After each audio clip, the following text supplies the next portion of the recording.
Bom, vamos lá, pessoal. É, então, a gente tá acabando de ver os nervos espinais, certo? Por isso que eu não tiquei aqui. Eu vou sempre deixar esse slide aqui no começo da aula para que a gente consiga nos entendermos, tá bom? Onde que a gente está. Muito bem. Então, a gente vai falar dos nervos. A gente já falou, né, dos gânglios e das terminações nervosas. A gente vai acabar de falar dos nervos espinais agora. E aí hoje a gente vai falar disso aqui, ó. Tronco encefálico, mesencéfalo, ponte, bulbo, né? E vamos falar do cerebelo, tá bom? E aí vai faltar telencéfalo de encéfalo, nervos cranianos, e aí depois as estruturas anexas aqui ao sistema nervoso. E a gente ainda não falou, por exemplo, sobre o sistema nervoso autônomo, né, simpático e parasimpático, e também a gente não falou ainda sobre que faz parte do sistema nervoso, né, mas as vias de audição e visão, né, que são vias que a gente vai estar estudando aí, que são bem importantes, tá bom? Então, isso aqui foi a aula de ontem, que a gente teve ontem,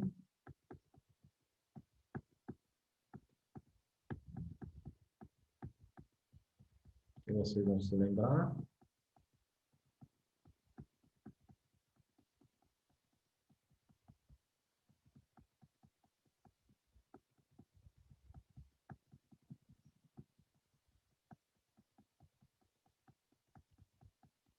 Alguma dúvida em plexo braquial?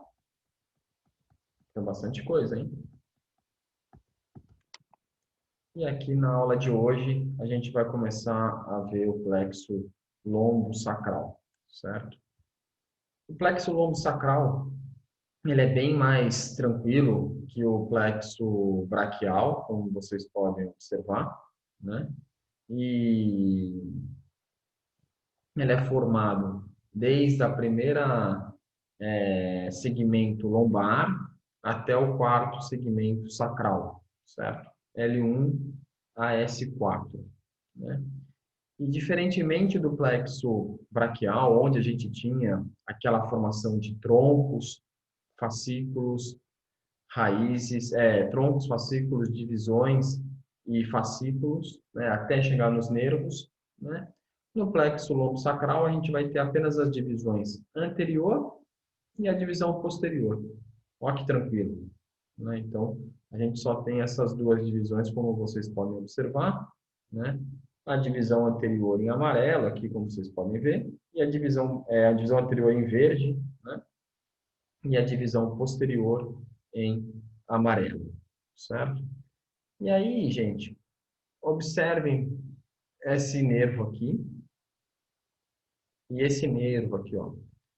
Então, esse nervo que a gente está observando aqui, ó, que está entre as costelas, é o nervo intercostal posterior, né?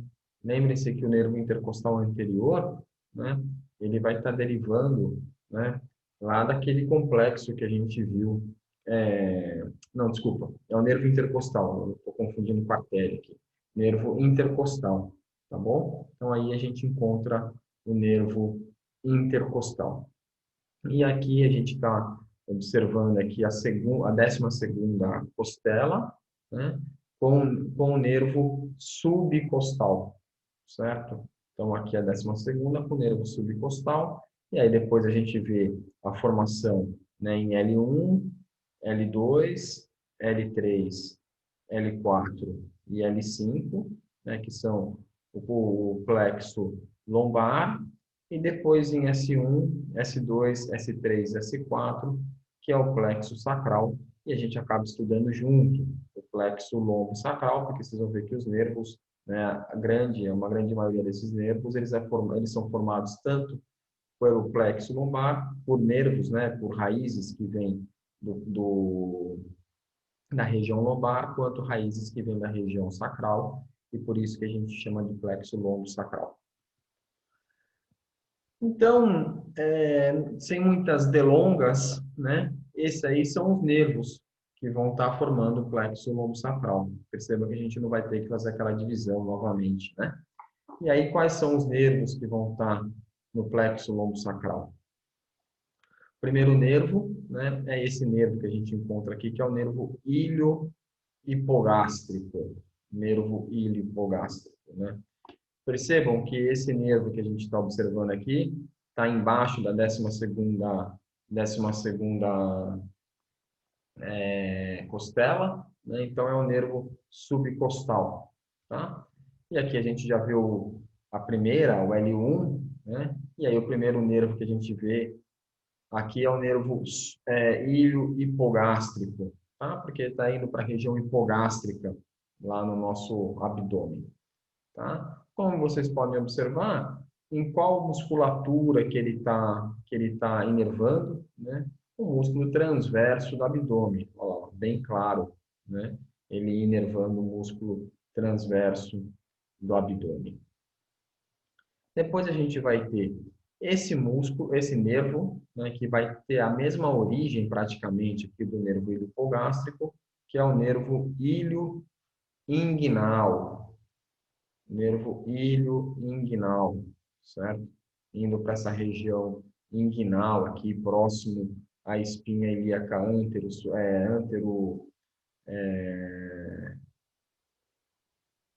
espinha ilíaca antero superior. Que estranho. Nervo ilho-hipogástrico indo aqui para essa região da espinha ilíaca antero superior, né? Depois, a gente vai ter um terceiro nervo, que é esse nervo que está descendo aqui, ó. É um nervo muito sensitivo, eu vou voltar a falar dele, né? Que aí está indo para a espinha ilíaca antero superior, aqui para a espinha ilíaca antero inferior, né? Que vai ser o nervo cutâneo lateral da coxa, certo? O nervo cutâneo lateral da coxa. O nervo cutâneo lateral da coxa, né? Como o próprio nome diz, né? Ele vai ser um nervo cutâneo, ou seja, ele vai ter a grande maioria das suas fibras sensitivas, né? Portanto, mas também vai ter uma fibra motora, né, que está indo inervar o músculo tensor da face lata, né, que é esse músculo que fica na região lateral aqui. Depois a gente vai ter esse músculo, né, que vocês observam que é um nervo. Depois a gente vai ter esse nervo, que vocês observam que é um nervo de maior calibre, né, que chama-se nervo femoral, certo? Nervo femoral. Depois a gente vai ter um outro nervo, certo? Que seria esse nervo que está vindo aqui, ó, certo? Aqui ele está cortado, ó, certo? Que ele está cortado ali, que está passando por aqui, que seria o nervo obturatório. O nervo gênito femoral, falei errado. Nervo gênito femoral, certo? Nervo gênito femoral. Ele está cortado aqui, ó. E por último, a gente vai ter um nervo que está passando anteriormente, que está passando pelo forame obturatório, que vai ser o nervo obturatório. Tá? Então, todos esses nervos que a gente está observando aqui, eles são nervos que estão fazendo parte aqui na região anterior, como vocês podem ver na vista anterior. Na vista posterior, a gente vai ter como principal nervo esse aqui, o nervo isquiático, certo? O nervo isquiático que está passando sob, né, ou seja, profundamente, ele se origina aqui, profundamente aqui, ao músculo piriforme, certo? Esse aqui é o músculo piriforme, aqui está o glúteo mínimo, né, aqui está o glúteo máximo, aqui é o médio, né, glúteo médio, não, é o glúteo mínimo, desculpa, o glúteo mínimo, o glúteo médio, e aqui está o glúteo máximo, né? Então, é o músculo piriforme, tudo bem? Então, olhando nessa imagem aqui do lado esquerdo, né, que a gente consegue ter uma visão um pouco melhor, porque consegue ver o músculo psoas aqui, ó, o músculo psoas aqui, o músculo ilíaco está aqui, o músculo quadrado do lombo, o músculo quadrado do lombo, e aqui a gente consegue observar também o músculo o músculo transverso do abdômen, o oblíquo interno e o oblíquo externo do abdômen. Percebam, né? Que a gente não cortou aqui, então não está dando para ver o músculo subcostal, o nervo subcostal. Aqui o nervo ilho hipogástrico, nervo ilho inguinal, nervo cutâneo lateral da coxa, né? Depois a gente vai ter o nervo femoral, passando por aqui, ó, nervo femoral passando por aqui. E depois a gente vai observar passando, ó, cruzando o músculo psoas, né? O nervo gênito femoral e internamente aqui, ó, né? Então o psoas é uma boa referência, a gente vai ter o nervo obturatório, tá? Então esses 4 nervos que estão vindo para essa direção aqui, eles são bem importantes, né? Então, nervo cutâneo lateral da coxa, nervo femoral, nervo gênito femoral e esse outro nervo aqui, que é o nervo gênito femoral.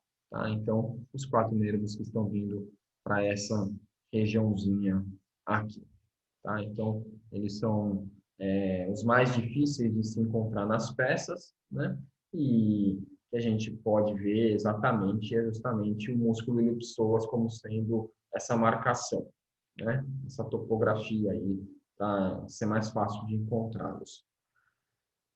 E posteriormente só o isquiático, né? Que todo mundo fala nervo ciático de uma forma errada, certo? Então, olhando, né, somente esses 2 primeiros nervos, né, o nervo femoral e o nervo cutâneo lateral da coxa, né, a gente vai ver que o nervo femoral, que é esse nervo que a gente encontra aqui, ele vai estar inervando, né, o músculo quadríceps, né, então o vasto medial, né, que está aqui, ó, o vasto medial, o reto, o vasto intermédio, o vasto lateral, o reto femoral, né? Então, toda essa musculatura que forma o quadríceps sendo inervada pelo nervo femoral. Também inerva, né? O femoral é esse nervo aqui, ó. Também inervando esse músculo aqui, ó, que está vindo aqui da espinha ilíaca anterosuperior e vai até a pata de ganso, né? Que é justamente o nervo sartório, né? Então, o sartório aqui sendo inervado por ele, né? Outro músculo que ele vai estar inervando, né? É esse músculo que está aqui em cima, né? Que é o músculo ilíaco, né? Então, o ilíaco também é inervado pelo nervo femoral. E, para finalizar, o músculo que a gente não consegue ver aqui, porque a veia femoral e a artéria femoral, né, e inclusive o nervo femoral está em cima dele, que é o músculo ilho-psoas, né? Então, o músculo ilho-psoas que a gente não consegue ver a sua inervação aqui. Tudo bem? Esse músculo que está vindo aqui para o lado, aqui, ó, passando inferiormente a espinha ilíaca antero-inferior, né, é justamente o nervo cutâneo lateral da coxa, né, e ele vai inervar a musculatura que está aqui atrás, né, que é um potente abdutor do quadril, que é o músculo tensor da face lata. Tá? Então, se vocês perceberem, né, os músculos da região anterior da perna, né, são inervados pelo nervo femoral e o único músculo que está na região lateral, que é o quadril, que é o tensor da face lata, sendo inervado pelo músculo cutâneo lateral da coxa. Depois a gente vai ver o nervo obturatório, né, como vocês podem observar, né, ele inervando os músculos adutores. Olha lá, ele inerva o músculo grácil, que é esse músculo que a gente está observando aqui, ó, nessa região medial. Ele inerva o músculo adutor máximo, que é esse grandão aqui, ó, músculo adutor máximo. O adutor longo, que é esse aqui, e o adutor curto, que está cortado aqui, ó. Além deles, ele também vai estar inervando o músculo obturador externo, certo? Que estaria aqui embaixo. Tem o pequitinho e o músculo obturador externo, que a gente conseguiria ver fechando, né, o forame obturado, né? A gente vai ter o músculo obturador interno, o músculo obturador externo, né? E o nervo obturatório inervando o músculo obturador externo, certo? Então, os principais músculos, né? Adutores, né? Então, que estão na região medial, é inervado pelo nervo obturatório. Tá? Então, os músculos que estão na região anterior da coxa é inervado pelo femoral.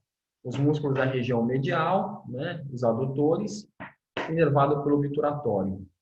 O músculo só tem um, né, que está na região lateral, vai estar inervado pelo nervo tensor da face lata, o músculo tensor da face lata, que é o músculo cutâneo lateral da coxa.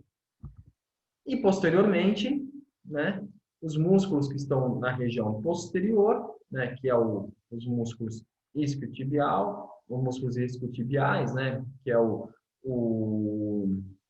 semitendíneo, semimembranáceo e semitendíneo, semimembranáceo e o bíceps femoral, esses três músculos sendo inervados pelo nervo isquiático, certo? Pelo nervo isquiático. Tá? Então, em relação à coxa, né, a gente viu aí como que está ocorrendo essa inervação. Tanto motora quanto sensitiva. Tá? Lembre-se que os nervos espinais, né, eles são mistos. A origem do nervo isquiático, né, passando embaixo aqui, ó, sob, né, o músculo piriforme. Tá? Algumas vezes, né, pode ter uma variação anatômica em que o nervo isquiático passa no meio, certo? No meio, assim, ó, passa entre, né, as fibras do músculo piriforme. Tá?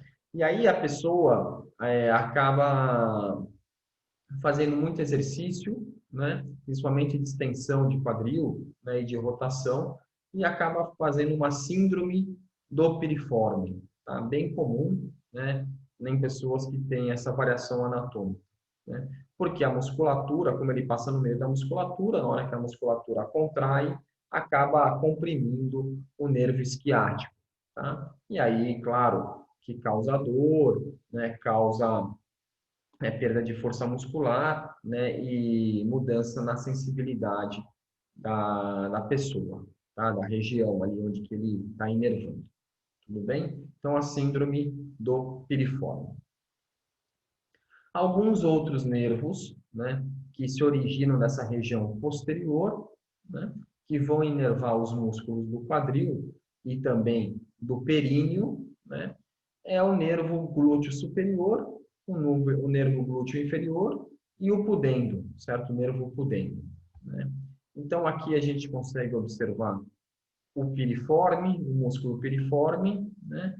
E aqui a gente vê o nervo glúteo superior e aqui embaixo a gente vê o nervo glúteo inferior, tá? Então, superiormente ao piriforme, o nervo glúteo superior, inferiormente ao piriforme, o nervo glúteo inferior. Tá? Então, aqui a gente consegue observar, ó, o nervo glúteo superior, né? E aqui o nervo glúteo inferior, né? Percebam que o nervo glúteo inferior, né, inervando aqui o músculo glúteo máximo, certo? Inervando o glúteo máximo. E o nervo glúteo superior, inervando o músculo glúteo médio e o glúteo mínimo, tá? Então, o nervo glúteo superior inerva o músculo glúteo mínimo e glúteo máximo, e o nervo glúteo inferior inerva o músculo glúteo máximo, tá? Então, isso é importante, tá? O glúteo máximo, né, ele é um potente extensor do quadril, né? Então, quando for subir, por exemplo, escada, né, é o glúteo máximo que acaba fazendo a função, né? O glúteo médio, ele é um principal estabilizador da pelve, né? Então, junto com com o tensor da face lata, né? Eles que estabilizam a pelve, né? Mas o glúteo médio, que é esse músculo que está aqui, é o principal estabilizador, tá? uma lesão nessa região aqui acaba ocasionando uma marcha que chama de marcha de Trendelenburg, né? Que é uma marcha que quando a pessoa anda, a pelve cai e parece que ela está rebolando, né? Mas claro que ela não está rebolando, né? Ela está com uma lesão, né? Nessa muscular, nessa inervação aqui, ou e consequentemente um problema na marcha, tá? Marcha de Trendelenburg por fraqueza do músculo glúteo médio. Tá? E o músculo glúteo mínimo, né, ele é um potente rotador, certo? Ele faz a rotação do quadril. Então, para a gente só ter uma base, né, vamos pegar essa imagem aqui, né? Então, vamos dividir essa região do quadril aqui em 4 quadrantes, certo? Ó, em 4 quadrantes. Quadrante superior direito, quadrante inferior esquerdo, superior esquerdo, quadrante inferior esquerdo e quadrante inferior direito, certo? É melhor quando tem um glúteo que a gente consegue ver bem, tá? Então, quando a gente consegue observar, dividir essa região glútea em quatro quadrantes, né? Quando se vai tomar uma injeção, né?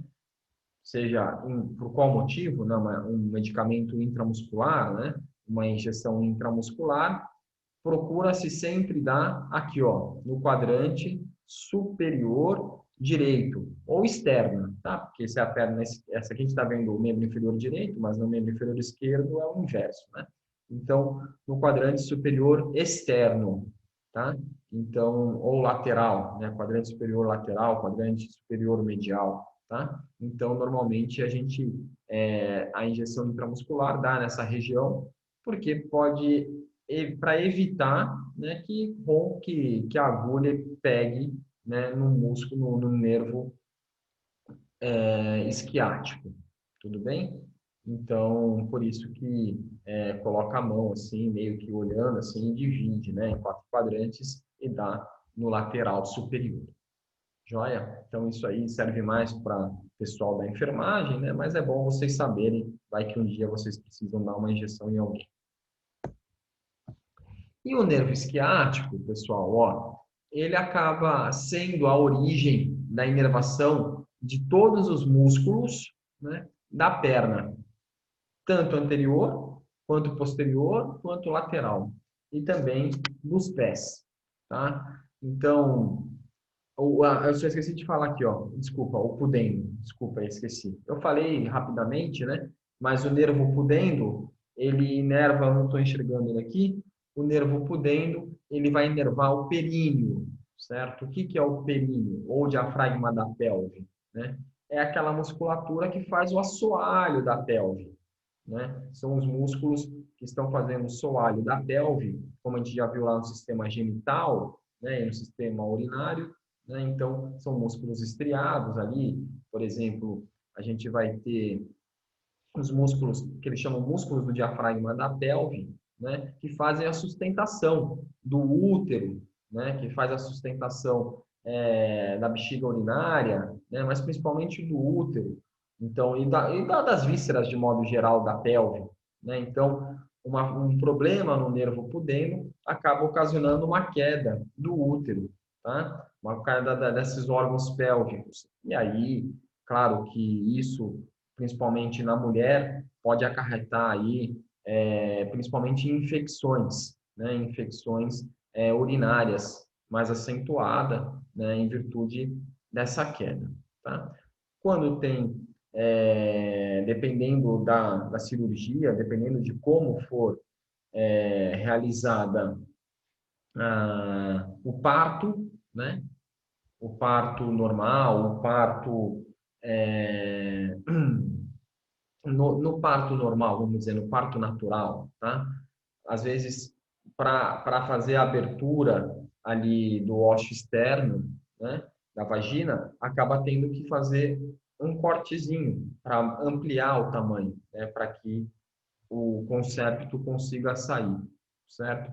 E aí, claro que vai também ter lesões de fibras musculares ali, e aí é muito importante uma boa reabilitação, né? E isso envolve também o estímulo, o impulso nervoso, né, para do nervo pudendo, certo? Então, o nervo pudendo, ele é bem importante, né? E além disso, ele também vai estar inervando toda essa parte sensitiva, né? Então, a parte sensitiva da glande do pênis, né, do clitóris, né, também vai ser inervada pelo o pudendo, certo? Então, a gente tem esses estímulos também sensitivos dado por ele. Voltando aqui, então o nervo isquiático, né? Então, como eu já disse, ele vai inervar toda a região da perna, tanto anterior quanto posterior, parte lateral, e os pés, o dorso do pé e a planta do pé. Tá? Então, os nervos que a gente falou até agora, o femoral, o obturatório, o isquiático, né, na sua porção superior, e o femoral, o cutâneo, né, o ilipogástrico e o linguinal, eles não chegam, né, até a região da perna. Então, aqui a gente está vendo a fossa poplítea, né, a gente consegue observar aqui os gastrocnêmios, o semimembranáceo, semitendíneo, o bíceps, desculpa, o bíceps femoral, o semitendíneo e o semimembranáceo, né, e aqui na fossa poplítea, o nervo femoral, certo? O nervo isquiático, ó, ele vai ser dividido. A gente consegue ver a divisão do nervo isquiático aqui, ó. Até aqui é nervo isquiático, ó. E aí ele se ramificou, ó, certo? Ele se ramificou. Num nervo que continua-se como nervo tibial, que a gente observa aqui, o nervo tibial, e esse outro nervo que ele está se ramificando aqui, que vai se ramificar em nervo fibular superficial e nervo fibular profundo, certo? E o nervo fibular profundo. Nervo fibular superficial e o nervo fibular profundo. E aqui a gente vê o nervo tibial, tá? Então, o nervo isquiático se bifurca em nervo fibular comum e nervo tibial. E o nervo fibular comum, por sua vez, ramifica em nervo fibular superficial e nervo fibular profundo. E aí a gente vai ver o que cada um desses inerva, né? Nessa imagem aqui, a gente consegue ver já, ó, aqui em cima estaria o isquiático, aqui a gente está vendo o nervo fibular comum, ó, se bifurcando, ó lá, ó, em nervo fibular profundo e nervo, tá vendo? Ele vem até aqui na frente, ó, ó. E nervo fibular superficial, certo? E o nervo fibular superficial, né? Percebam que a gente está na tíbia, né? Aqui é o dorso do pé, então aqui a gente está na parte anterior da perna, né? Então, os nervos fibulares superficial e nervo fibular profundo, né, eles inervam a região anterior da perna e a região lateral. O nervo fibular profundo vai estar inervando esse músculo aqui, que é o músculo tibial anterior, e esses dois músculos aqui, ó, o músculo extensor do hálux e o músculo extensor dos dedos, né? Extensor longo do hálux e o extensor longo dos dedos. Vale lembrar que toda vez que a gente fala que é longo, é porque ele está na perna, né? E toda vez que a gente fala que está curto, é porque está no pé. Salvo algumas exceções, tá? Mas de modo geral é assim. E esse outro nervo que está vindo superficialmente aqui, né, está cortado aqui, é o nervo fibular superficial. E o nervo fibular superficial inervando os músculos fibulares longo, curto e terceiro, né? Então, o músculo fibular longo, fibular curto e o fibular terceiro que estaria aqui mais para baixo. Tá? O músculo fibular terceiro é uma variação anatômica, joia? Normalmente a gente tem o fibular longo e o músculo fibular curto, tá? Então, os músculos fibulares, como vocês devem lembrar, ele vai estar ajudando a fazer a eversão do pé, né? Então, quando joga a planta do pé para fora, né? E os músculos tibial anterior, extensor longo do hálux, é com X aqui, hein? O músculo extensor longo do hálux e o músculo extensor longo dos dedos, né?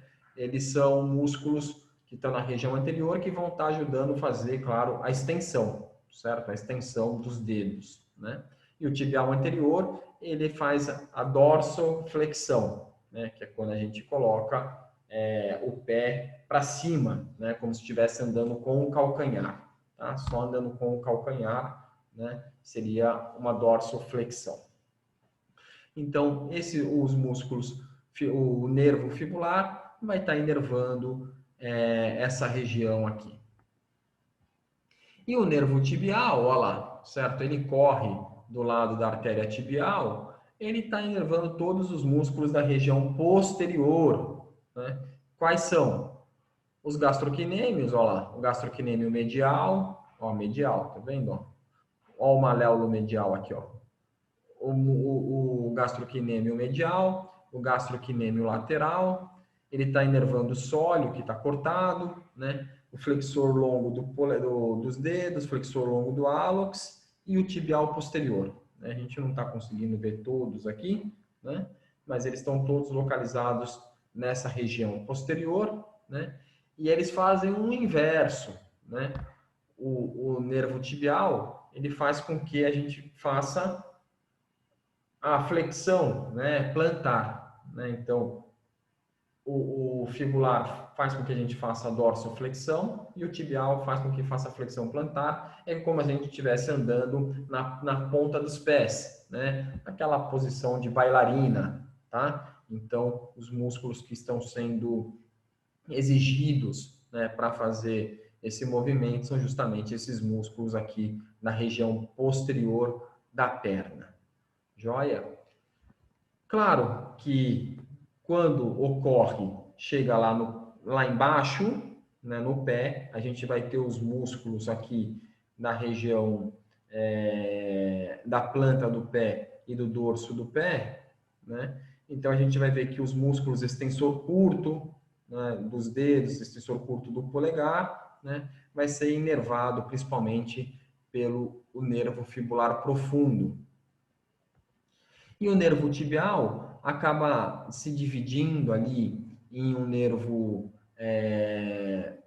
plantar medial e um nervo plantar lateral, tá? Então, o nervo tibial ele acaba se dividindo em um nervo plantar medial e um nervo plantar lateral. E aí vocês lembram que a gente vai ter todas aquelas camadas de musculatura que está na região da planta do pé. E aí o nervo plantar medial que vai ser e o plantar lateral, claro, que vão ser responsáveis pela inervação dos músculos da planta do pé. Joia? Eu não vou entrar nesse mérito nessa aula. O que é muito importante vocês perceberem, né? Por exemplo, né, existem algumas lesões, né, do músculo plantar medial, né? Que ele vai passar por aqui, ó, ele vai se bifurcar aqui, ó, e ele vai passar bem nessa região aqui, o nervo plantar medial, né?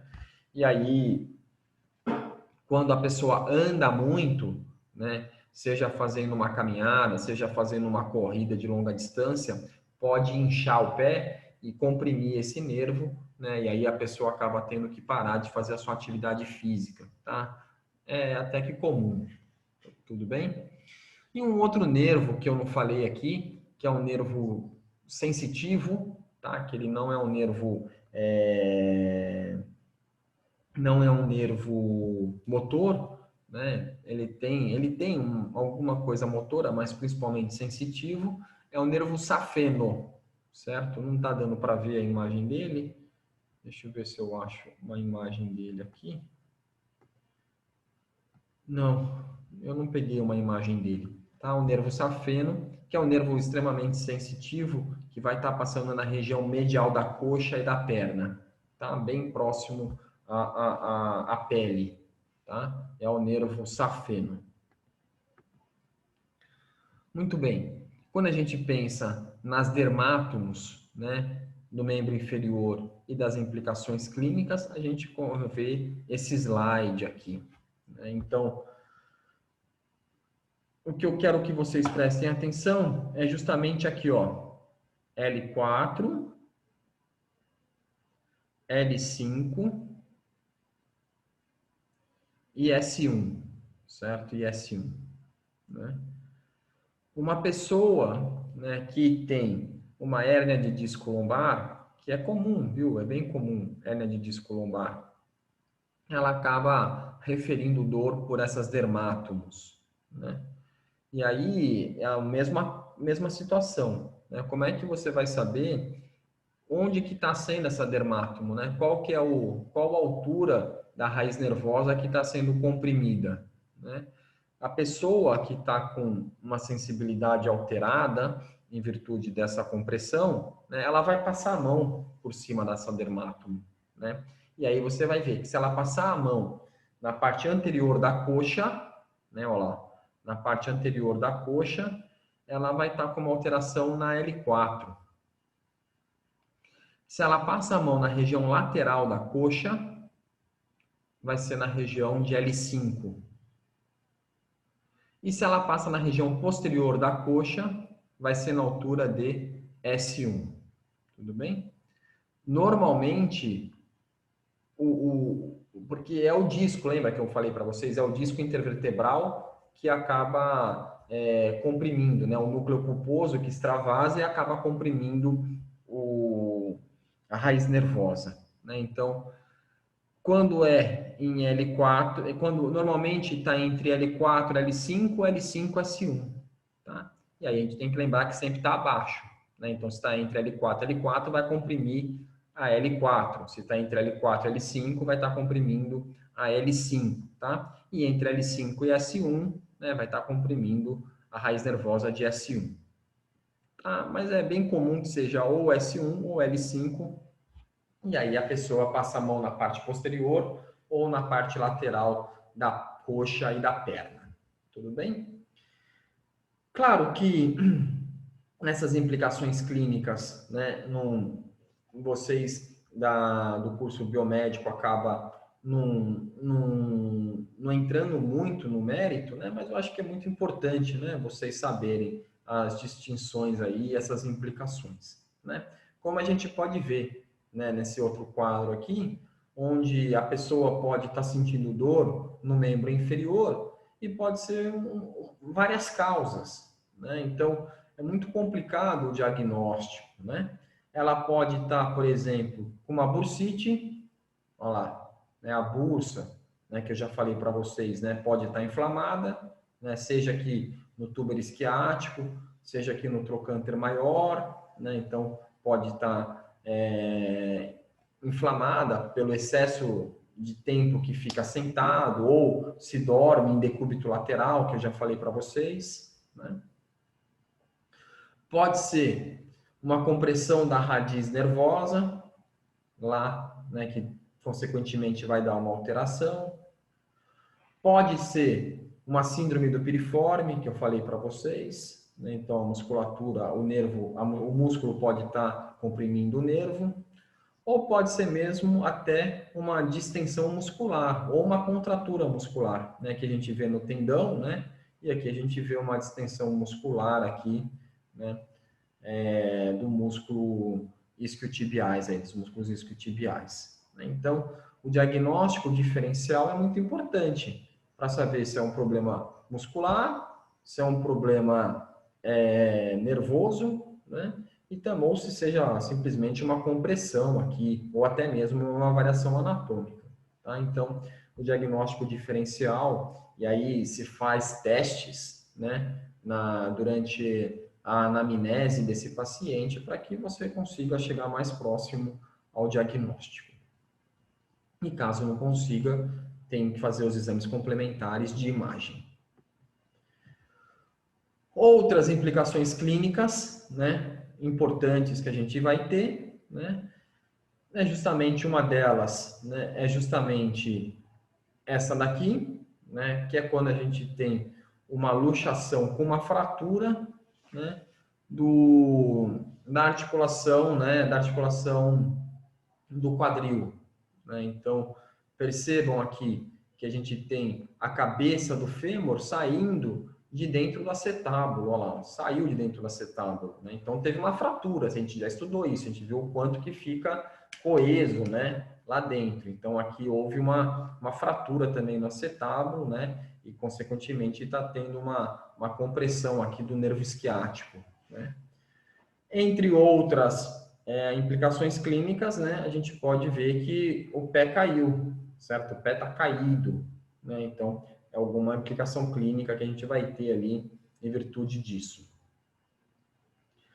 Claro que quando a gente falou ali do nervo tibial e do nervo fibular, né? Quando a gente viu lá no começo a formação do plexo lombo-sacral com raízes posteriores e raízes anteriores, né? A raiz posterior que vai estar formando, vou mostrar de novo aqui, não custa nada.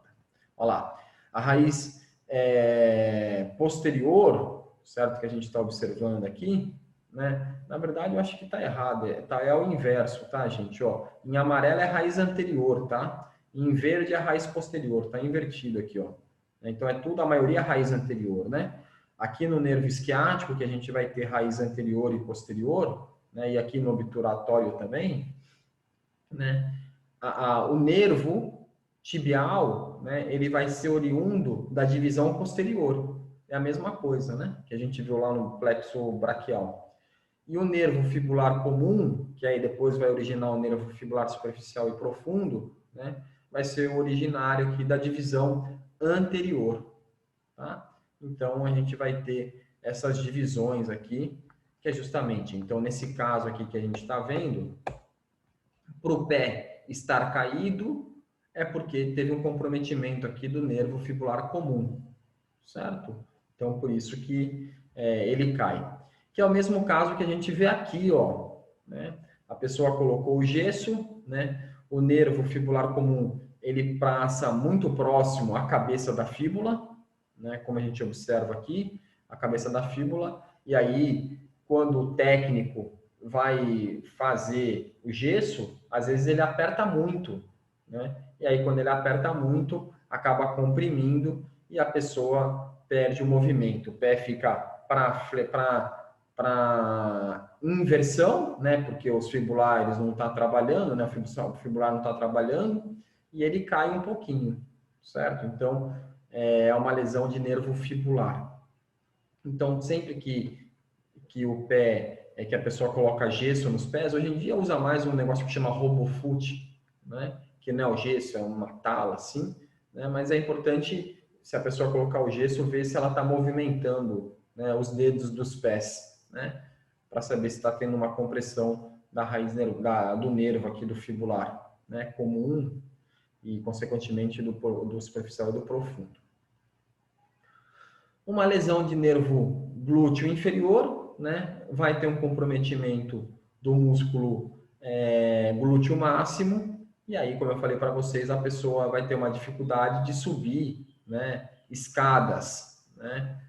Ou degraus, né? Justamente porque ela vai perder a função do músculo glúteo máximo, que é o principal músculo aí, extensor do quadril. Tá? Então, quando faz a extensão do quadril, quando sobe a escada, a gente tem que fazer a extensão do quadril e a pessoa tem uma fraqueza nessa extensão e não consegue, ela tem que se apoiar, como vocês estão vendo, para conseguir subir.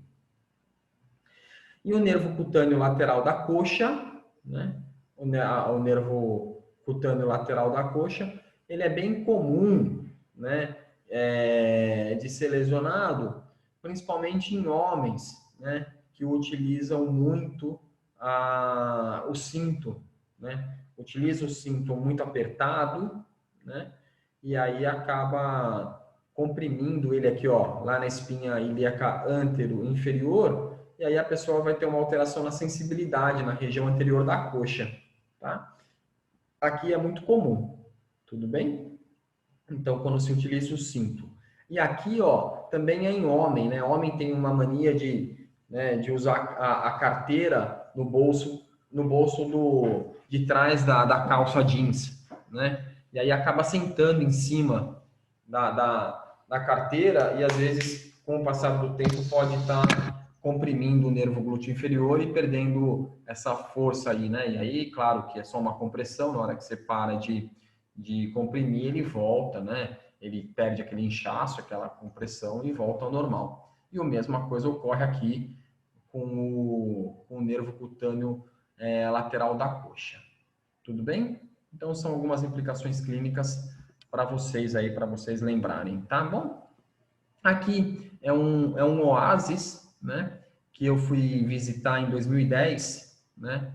No Peru, que se chama Huacatina, certo? Oásis de Huacatina. Então, é bem legal, né? As pessoas fazem acho que chama sand surf, não é isso? Né? Quando desce com aquelas pranchas pela areia, né? Então, é um lugar bem gostoso, né? É bem pequenininho, é isso aqui, não tem mais nada, né? É um oásis mesmo no meio do deserto lá, e tem pouquíssimas pessoas que moram lá, né? E claro que tem uma vida noturna bem agitada aqui, né? Muito turista, né? Muito hostel, né? Muita gente da Europa passeando por aqui. Então, caso vocês tenham um dia a oportunidade de conhecer, certo? Se chama Huacatina, né? A região, o lago Huacatina, lá no Peru. Alguma dúvida? Por enquanto?